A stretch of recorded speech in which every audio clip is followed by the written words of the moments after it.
எல்லோருக்கும் வணக்கம்.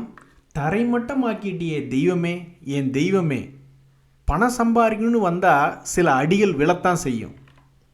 அதுக்குன்னு இப்படியா 488 பாயிண்ட் இன்று நிஃப்டி இறங்கியிருக்கு. நம்ம மார்க்கெட் தொடர்ந்து வீக்காக இருக்கிறதுக்கு இன்னொரு மிக முக்கியமான காரணம் என்னென்ன நண்பர்களே, ஃபாரினர்ஸ்லாம் நம்மளுடைய பணத்தை தூக்கிட்டு ஓடிக்கிட்டே இருக்காங்க. ஸோ நம்மளுடைய மார்க்கெட் வந்து 2 பில்லர் வச்சு ஸ்ட்ராங்காக நிற்கிது. நம்ம டிஐஸ் தொடர்ந்து நம்ம நாட்டில் தான் நம்ம எல்லாம் ஏகப்பட்ட பேர் மிடில் ஈஸ்ட்டு அங்கே இங்கேன்னு போய் எல்லாம் பணம் சம்பாரிச்சுக்கிட்டு இருக்கோம். உள்நாட்டிலையும் சென்னையிலலாம் பார்த்தீங்கன்னா 50,000 1 லட்சம் 2 லட்சம் சம்பளமெல்லாம் சர்வ சாதாரணமாக இருக்குது.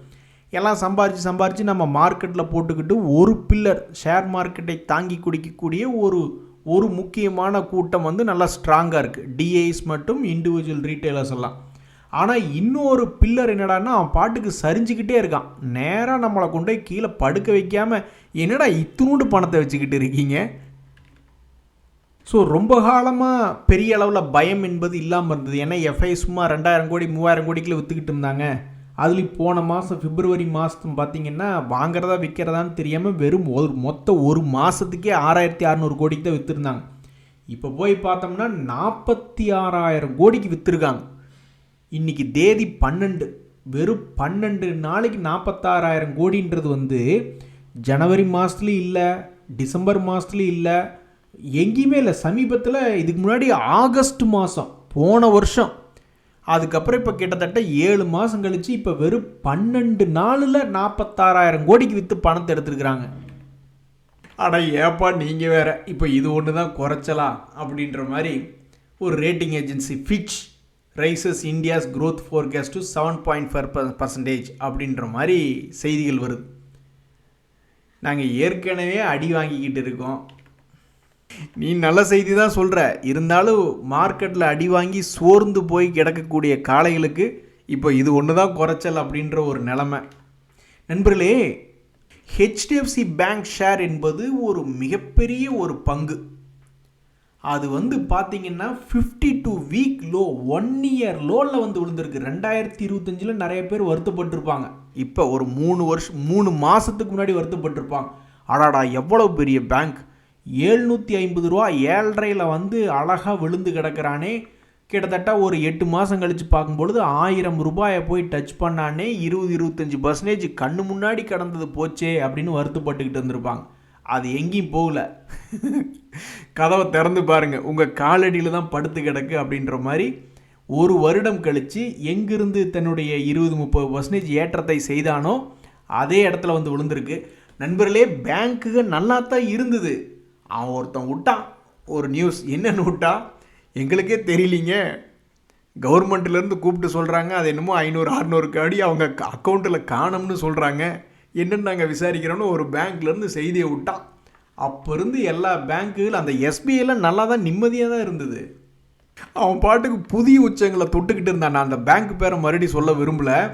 விட்டாங்க ஒரு நியூஸ், இந்த மாதிரி எங்கள் பேங்க்கில் ஒரு ஃப்ராட் நடந்திருக்குதுங்க, அது ஒரு 500 கோடிக்கு மேலே கவர்மெண்ட் அக்கௌண்ட்லேயே ஆட்டையை போட்டாங்கன்னு ஒரு நியூஸ் ஒன்று ஃபைல் பண்ணான் எக்ஸ்சேஞ்சில். அப்போ இருந்து பேங்க்குகள் பயந்து தடாலடியாக உழுந்துக்கிட்டு இருக்குது. ஸோ இன்றைய மிக முக்கியமான தகவல், இந்த ஹெச்டிஎஃப்சி பேங்க் ஷேர்னுடைய ப்ரைஸ் சமீபத்தில் மொத்தமாக கிராஷ் ஆகி 2025 என்ன லெவல் இருந்ததோ 1 year low price, 52 week low price அப்படின்னு இந்த ஹெச்டிஎஃப்சி பேங்க் ஷேர் ப்ரைஸ் வந்து விழுந்திருக்கு. இதுதான் இன்றைக்கி முக்கிய செய்தி. இது ஏன் கீழே விழுந்தது அப்படின்னா, குருவி கூற பணங்காய் விழுந்த கதையாக அந்த பேங்க்கில் நடந்த ஃப்ராட் நியூஸ் என்பது வேறொரு பேங்க்கில் நடந்தது. இந்த பேங்க்குகளுடைய வீழ்ச்சியா, இதுதான் காரணமா?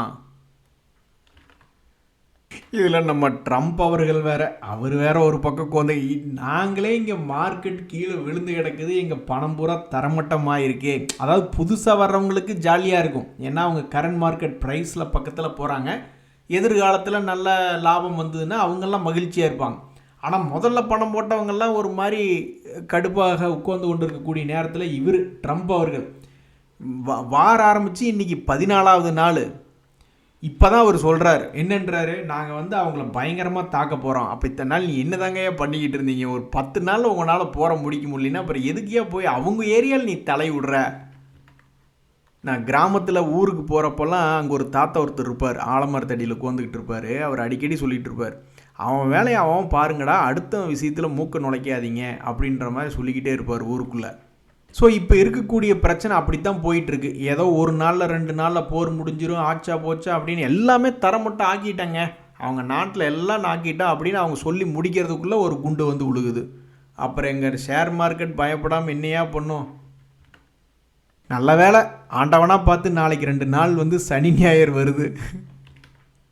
இன்றைக்கி கூட ஒரு நண்பர் சொல்லிக்கிட்டு இருந்தார், பரவாயில்லைங்க தியாகு, இந்த 25,300க்கு கீழே போகும்பொழுதே இவனுக்கு மானமும் இல்லை மரியாதை இல்லை அப்படின்னு நினச்சிக்கிட்டு நான் வந்து இந்த புட் ஆப்ஷன் எடுத்து வச்சுருந்தேன், ஒரு வழியாக பொசிஷனை காப்பாற்றிடுச்சு அப்படின்ட்டு இருந்தார். இன்னொரு நண்பர் வந்து கமெண்ட் போடையில் இன்றைக்கி கோல்டு சில்வர்லாம் கொஞ்சம் சுமாராக தான் இருந்திருப்பானுங்க போல்.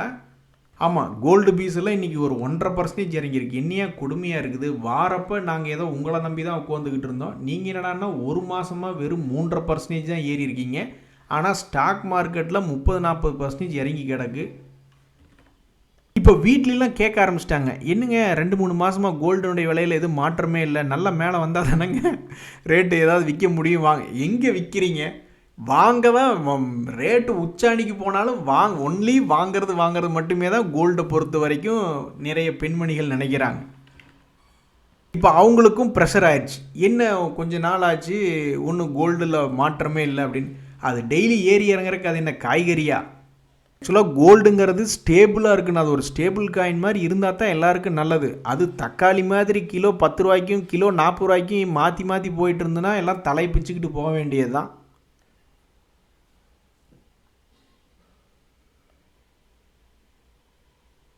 ஸோ தங்கம் விலை ஏறுவது ஏன், எல்லாரும் கும்பா பாடட்டும் என்று தான் அப்படின்ற மாதிரி தான் தற்போதைய நிலை இருக்குது. ஏதோ 2-3 நாளாக கோல்டு அப்படியே நின்று ஆடிக்கிட்டு இருக்கா. இந்த சமயத்தில் சனி ஞாயிறில் என்ன பிரச்சனையாக போகுதுன்னு தெரில. இருக்கிறதுலே மிகப்பெரிய ஒரு அடி நாங்கள் அடிக்க போகிறோம் அப்படின்ற மாதிரி ட்ரம்ப் அவர்கள் சொல்லியிருக்காரு. அவருடைய அடி எப்படி இருக்குது அப்படின்றத பொறுத்து இருந்தால் பார்க்கணும். அதில் பாருங்கள், தங்கத்தினுடைய விலை இன்றைக்கி சுமாராக இருந்தாலும் தங்கத்தை வைத்து வியாபாரம் பண்ணக்கூடிய இந்த முத்தூட் ஃபைனான்ஸ் அது இன்றைக்கி 3% ஏறி இருக்குது. ஒருவேளை இருக்குமோ அப்படின்ற மாதிரி இந்த 200 days மூவிங் ஆவரேஜ் கிட்ட கரெக்டாக வந்து இந்த முத்தூட் ஃபைனான்ஸ் ட்ரேட் ஆகிட்டு இருக்கு. ஏற்கனவே ஒரு முறை தன்னுடைய பழைய ஹையை தாண்ட முடியாத மாதிரி கீழே விழுந்தவன் தான் இந்த முத்தூட் ஃபைனான்ஸ்.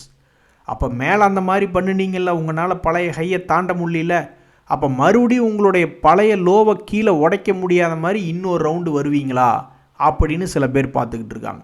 இன்னும் சில பேர் என்ன பண்ணுறாங்க, நீங்கள் பெருசாக 200 days மூவிங் ஆவரேஜ் கீழே சமீபத்தில் போகவே இல்லை, 2025லையும் போகலை, 2024லையும் போகலை, 2023 ஒரு முறை நீங்கள் போயிருக்கீங்க. ஸோ அப்போ நீங்கள் வந்து கடந்த 2 வருடமாக உங்களுடைய வரலாறில் 200 days மூவிங் ஆவரேஜ் கீழே போகாமல் இருக்கீங்க, போனீங்கன்னா ஒரு ரெக்கார்டாக இருக்குமில்ல அப்படின்னு சில குரூப்பை பார்த்துக்கிட்டு இருக்காங்க. ஸோ சென்டர் பாயிண்டில் இருக்கக்கூடிய இந்த முத்தூட் ஃபினான்ஸ் அடுத்த சில மாதங்கள் கழித்து பார்க்கும் பொழுது ஹையில் போய் மாட்டிக்கிட்டவங்களை காப்பாற்றுறதுக்காக மேலே ஒரு முறை போகுமா, அல்லது தன்னுடைய ரெக்கார்டை உடச்சி புதிய ரெக்கார்டு 2026 நான் கும்பா பாடினேன் அப்படின்ற மாதிரி ஏதாவது ரெக்கார்ட் செய்யுமா என்பது பொறுத்திருந்து தான் பார்க்கணும். நண்பர்களே, நம்மளுடைய மார்க்கெட் வந்து ஒரு பணங்காட்டு நரி, சலசலப்புக்கெல்லாம் அஞ்சாது அப்படின்ற மாதிரி தான் இருந்தது. டேரிஃப் ரிலேட்டடாக எந்த பிரச்சனையும் பெருசாக அசைஞ்செல்லாம் கொடுக்கல. ஆனால் நம்ம ஒரே ஒரு பிரச்சனை, க்ரூட் ஆயில் எனர்ஜி நம்மளுக்கு கிடைக்கலன்னொன்னே பாருங்கள், நல்லா வீதிக்கு வந்து போராட்டம் பண்ணக்கூடிய நிலமையில் கொண்டு வந்து விட்ருவானுங்க. வீட்டில் அடுப்பெரியில் வண்டி ஓடலைன்னா அப்புறம் நாட்டில் என்ன இருக்கும்? ஸோ க்ரூட் ஆயிலினுடைய பிரச்சனை வந்தோடனே நம்ம ஆளுங்க அப்படியே பொத்துன்னு கீழே விழுகிறானுங்க. அது ஒரு விஷயம். இந்த ஆகாவளித்தனமாக ஏதோ பேங்க்கில் பேங்க்குன்றதானுங்க நாட்டினுடைய முதுகெலும்பு. திடீர்னு அக்கௌண்ட்டில் பணம் இல்லைங்க, உங்கள் பணம் 500 கோடின்னு கவர்மெண்ட்டுக்கே சொன்னால் என்ன ஆகும்? ஸோ அந்த ஃப்ராட் ரிலேட்டடான ஒரு நியூஸு, எல்லா அந்த ஈரானுடைய வார் நியூஸு எப்படி நம்மளுக்கு எல்லாம் சேர்ந்து அடி மேலே அடி விழுந்துருக்குது பாருங்கள். அடி மேலே அடி வச்சா அம்மிக்கல்லே நகருமா, அப்புறம் நம்ம போர்ட்ஃபோலியோ கும்பா பாடாதா, அந்த நிலமையில தான் இருக்குது. இது எல்லாம் போக இது எல்லாத்துக்கும் மேலே ஒரு கிரீடம் வைக்கிற மாதிரி இன்னொரு கும்பா.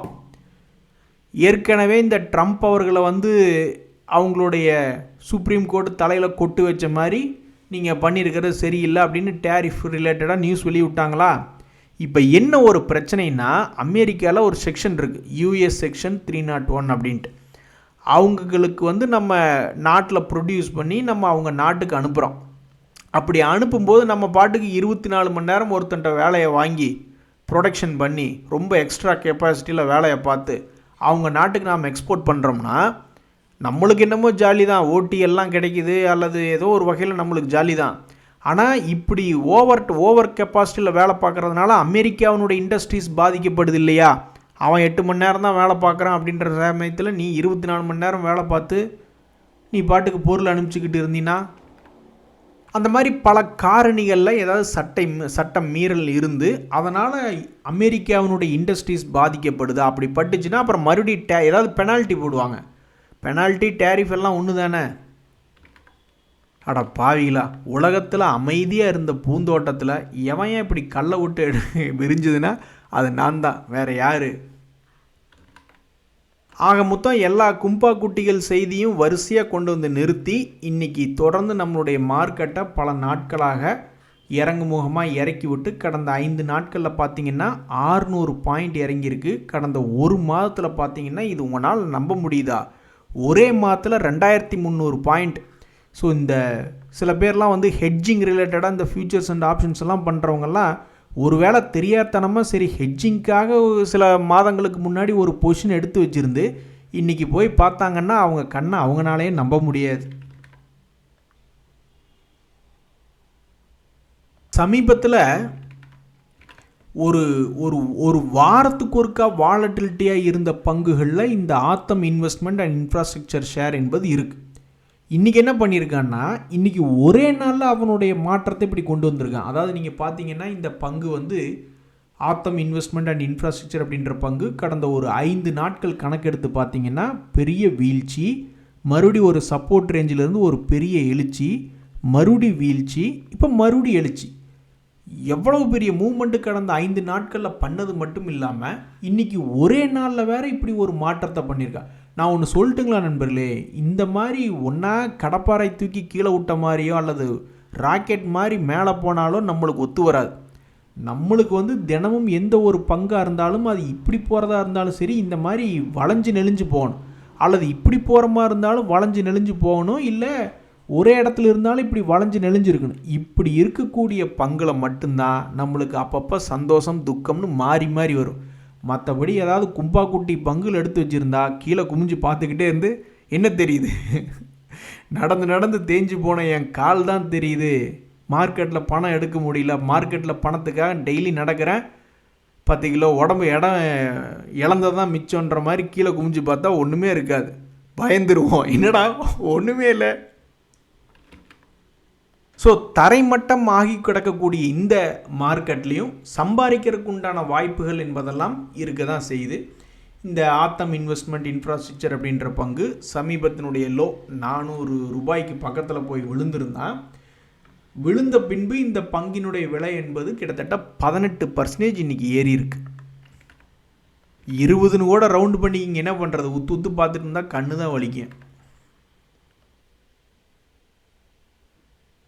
இவர் தெரில, இவர் தான் நம்ம ஆட்டோக்கார தம்பி அப்படின்ற மாதிரி இந்த நிறைய ஆட்டோத்துறை பங்குகளை எல்லாம் இன்றைக்கி வச்சு செஞ்சுட்டாங்க. கிராஃப்ட்ஸ்மேன் ஆட்டோமேஷன் எல்லாம் பெருமைப்பட்டுக்கிட்டு இருந்தாங்க. ஆட்டோத்துறைக்கெல்லாம் பயங்கரமான வருமானங்க, ஆட்டோத்துறையில் எத்தனையோ செக்டர் இருக்குது, ஆட்டோ ஆன்சிலரிஸ் இருக்குது, டயர் இருக்குது, அது இருக்குது, டியூப் இருக்குது, பல்ப் இருக்குதுன்னு எல்லாம் சந்தோஷமாக இருந்தாங்க. இந்த பேட்ரி காரங்களை தவிர்த்து, அந்த அமரா ராஜா பேட்ரி, எக்ஸைட் பேட்டரிலாம் இப்போ அடி வாங்கி கிடக்கிறாங்க. அவங்கள தவிர்த்து மீதி எல்லா ஸ்பேர் பார்ட்ஸ் தயாரிக்கிறவங்கலேருந்து ஆரம்பித்து எல்லோரும் நல்லா தான் இருந்தாங்க. அது பார்த்துட்டே இருந்திருப்பாங்க போல் அந்த எக்ஸைடு ஷேரையும் அமரராஜா வச்சுருக்கிறவங்கள. இது என்ன நம்ம மட்டும் இப்படி இறங்கி கிடக்கிறேன், இவங்க மட்டும் நல்லா இருக்காங்களேன்ட்டு. இல்லை, இன்றைக்கி கும்பா பாடிச்சு அப்படின்னு ஆட்டோத்துறை பங்குகளில் இந்த கிராஃப்ட்ஸ்மேன் ஆட்டோமேஷன்லாம் 10% கீழே இறங்கியிருக்கான், தொடர் சரிவு. ஆனால் ஒரு விஷயம், அவன்லாம் சம்பாரித்து கொடுத்துட்டு இறங்கியிருக்கான். அது வந்து இந்த வருஷத்தில் நீங்கள் பார்த்தீங்கன்னா இப்படி தான் பார்க்கணும். ஆக்சுவலாக 1 இயர் பீரியடில் 40% சம்பாரித்து கொடுத்துட்டு அப்புறமா தான் இன்றைக்கெல்லாம் வந்து ஒரு 10% என்பது இறங்கியிருக்கு. நம்ம ஏன் பிறந்தோம், நம்ம ஏன் வாழ்ந்துக்கிட்டு இருக்கோம் அப்படின்ற மாதிரி என்ன விஷயம்னே நம்மளுக்கும் தெரியாது. இப்படி தான் இந்த கேபிஆர் மில் வந்து நேற்று என்னடான்னா ஒரே நாளில் பெரிய ஏற்றம், அது கீழே வரைக்கும் இப்படி ஒரு முறை வந்து அப்புறம் சம்பாரித்து கொடுத்துட்டு கீழே விழுந்தவன் கீழே வரைக்கும் போயிட்டு அப்புறம் ஏறி இருந்திருக்கலாம். ஏதோ ஒரு ஸ்மார்ட் மணி கான்செப்டில் ஏதோ ஒரு ஆட்கள் வந்து ஏதாவது வாங்கிக்கிது விற்று லாபம் பண்ணியிருந்திருப்பாங்க. அதை ஏனோ கெடுத்துடனே சொல்லிவிட்டு இந்த பங்கு நேற்று ஏதோ பெரிய பூதாகரமாக பெரிய அளவில் ஏறிச்சு. எதுக்கு? கடைசியில் மறுபடியும் இன்றைக்கி வந்து 6.5% இறங்கிடுச்சு. ஸோ நேற்று ஏன் ஏறணும், இன்றைக்கி ஏன் இறங்கணும் ஒன்றும் தெரியாது. ஸோ இதுலேருந்து என்ன தெரியுதுன்னா, எந்த ஒரு ஷேரினுடைய விலையும் அது ஏறுறதுக்கு காரணம் இருந்தும் ஏறலாம், இல்லாமையும் ஏறலாம். அதே மாதிரி இறங்கினதுக்கும் அது காரணம் இருந்தும் இறங்கலாம், இல்லாமல் இறங்கலாம். நான் ஒவ்வொருத்தரும் கரெக்டாக ஏதோ வாங்கின விலைக்கு மேலே வந்துதா, ஏதாவது லாபம் கிடச்சிதா, விற்றதுக்கப்புறம் ஏதாவது கீழே விழுந்து கிடக்குதா, பணத்தை வந்து ரிலீஸ் பண்ணி விட்டுட்டு போயிட்டானா, மறுபடியும் எங்கேயாவது போய் எடுத்து லாபம் பண்ண முடியுதா, அதைத்தான் பார்க்கணும்.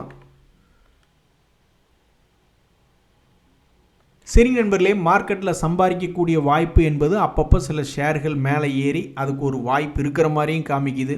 அதே மாதிரி பல பங்குகள் மார்க்கெட்டுகள்லாம் இப்படி கிராஷ் ஆகி உங்களுடைய போர்ட்ஃபோலியோவை நாங்கள் எப்போ நினச்சாலும் தரைமட்டம் வேணாலும் ஆக்குவோம் அப்படின்றதுக்கும் மார்க்கெட்டில் வாய்ப்பு இருக்குது. கரெக்டாக சூதானமாக பார்த்து என்ட்ரி எக்ஸிட்லாம் கரெக்டாக பண்ணுங்கள் நண்பர்களே. எப்படியோ நம்மளுக்கு சனி ஞாயிறு 2 நாள் லீவு. இந்த 2 நாள் லீவில் வந்து எந்தெந்த செக்டரை சேர்ந்த முன்னணி பங்குகள் பெருசாக கீழே விழுந்திருக்கு அப்படின்ற ஒரு லிஸ்ட் எடுக்கிறதுக்கு ஏதோ ஒரு 2 நாள் லீவ் அப்படின்ற மாதிரி நிறைய பேர் நினச்சிக்கிட்டு இருப்பாங்க. நன்றி, வணக்கம்.